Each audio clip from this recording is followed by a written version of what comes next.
Si vous n'êtes pas comme moi, c'est-à-dire que vous n'avez pas passé 200 heures par semaine sur vos écrans, que vous savez reconnaître cette surface de couleur verte et eu peut-être même la chance d'en toucher une fois dans votre vie, vous n'êtes pas au courant que récemment, sur Twitter, on a parlé dans la communauté anglophone de la cybersécurité d'un changement dans la documentation du NIST, ce qui ouvre un sujet super intéressant de la sécurité informatique. Alors, waouh, on va peut-être déjà reprendre à zéro. C'est quoi le NIST? Le NIST, c'est une agence gouvernementale américaine. Ça veut dire National Institute of Standards and Technology.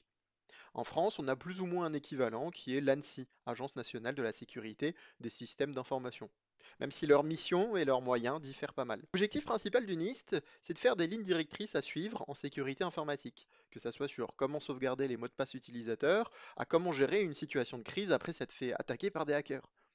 Récemment, donc, on a une utilisatrice, @blackroomsec, qui est pas trop mal suivie sur Twitter, qui a publié ce tweet qui a averti de changements qui auraient eu lieu dans la documentation NIST.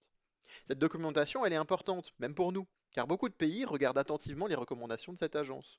Certains pays, qui n'ont pas forcément la chance, comme nous en France, d'avoir leurs propres agences nationales, suivent tout simplement les recommandations du NIST.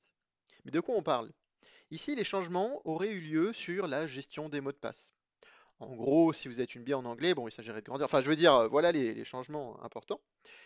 Il ne faut pas forcer de changement sur les mots de passe tous les 3 à 6 mois et ne pas forcer la complexité avec des caractères comme le point d'exclamation, etc., etc.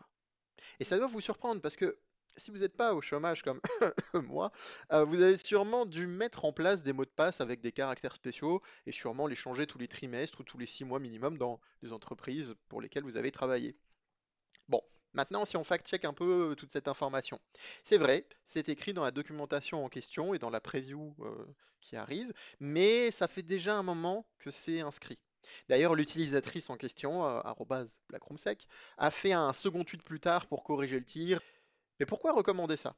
C'est étrange, non? Parce qu'on nous a toujours dit, oui, il faut un mot de passe puissant, il faut que ça soit compliqué, et il faut qu'on le change régulièrement, par sécurité.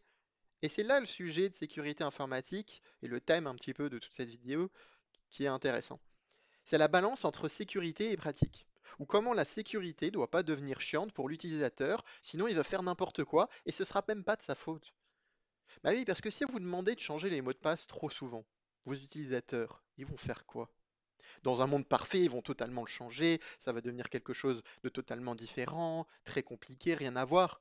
Mais dans la vraie vie, on va passer de ça à ça. Surprise, c'est de la merde. Les utilisateurs, ils ont déjà 1000 problèmes et ils n'ont pas besoin d'en rajouter en plus. Ils vont prendre le chemin le moins pénible, le plus court pour passer à autre chose. Et je l'ai vu moi-même, et je pense vous aussi. Avant de faire de la cyber, je travaillais dans un domaine rien à voir. Et dans les différentes entreprises que j'ai pu fréquenter, on devait régulièrement changer de mot de passe. Mais tout le monde faisait des variations plus ou moins complexes. Et bien sûr que c'est de la merde, et ils sont au courant. Mais ça les faisait chier de devoir changer 3 à 4 mots de passe entre 3 et 4 fois par an. Et franchement, on peut les comprendre. Pour ceux qui ne savent pas, pourquoi c'est pas bien les variations? Aujourd'hui, on a des outils totalement open source, c'est-à-dire que tout le monde a accès, tout le monde peut l'utiliser, ou si tu lui donnes les règles des mots de passe à faire, et un mot de passe en exemple, eh ben, il va te générer des centaines de variations, et il y a quasiment 100% de chances qu'il trouve celle de l'utilisateur.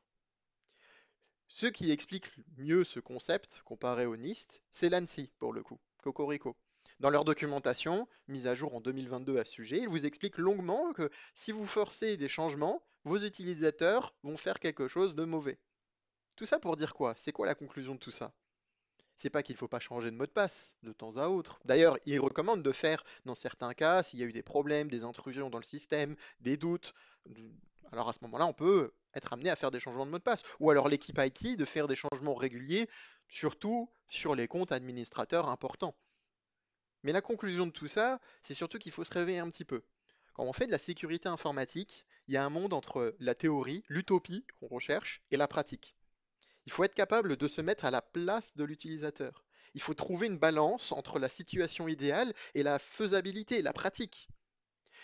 Si vous ne pensez pas à l'utilisateur, in fine, vous étonnez pas qu'après il va faire n'importe quoi. Alors oui, vous pourriez argumenter en disant que l'utilisateur c'est un con. Vous aurez peut-être raison.